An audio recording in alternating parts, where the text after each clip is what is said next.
Fjóla, 4 stiga sigur á móti heimastúlkum í Svíþjóð í dag. Hvernig er tilfinningin svona beint eftir leik? Hrikalega góð, mjög gott að fá loksins sigur. Já.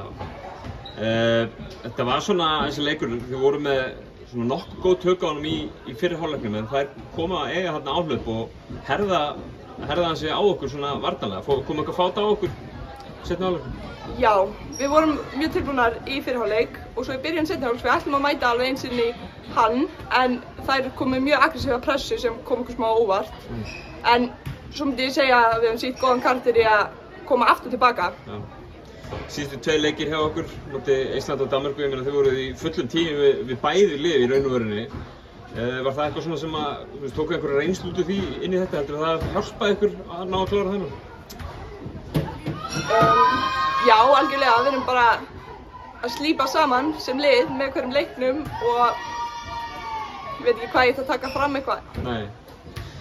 En 3 leikir sem þeir eru algjörlega inn í og hefðu getað, það gæti verið 3-0 núna, en það er 1 og 2 einhvern veginn, ekki að skipti öllu máli. En er ekki kærkomið að hafa náð í þennan sigur? Virkilega. Var það finnska liðið á morgun, hafið eitthvað náð að skoða þær? Já, þær hafa unnið alla sína leiki. Já. En þetta er frekar óvenjulegt núna. Mér finnst þess að öll liðin geti unnið alla. Þetta er ekki svona eitt yfirburða best. Nei. Þannig að ég held við höfum fullan séns í að taka þær á morgun og við ætlum að gera það. 2 leikir eftir, það er Finnlandsleikurinn á morgun og svo lokið mótinu á Noregi. Já. Er ekki bara að halda sigurgöngun áfram og ná í 2 sigra? Að sjálfsögðu. Kærar þakkir Fjóla og gangi ykkur vel á morgun. Takk.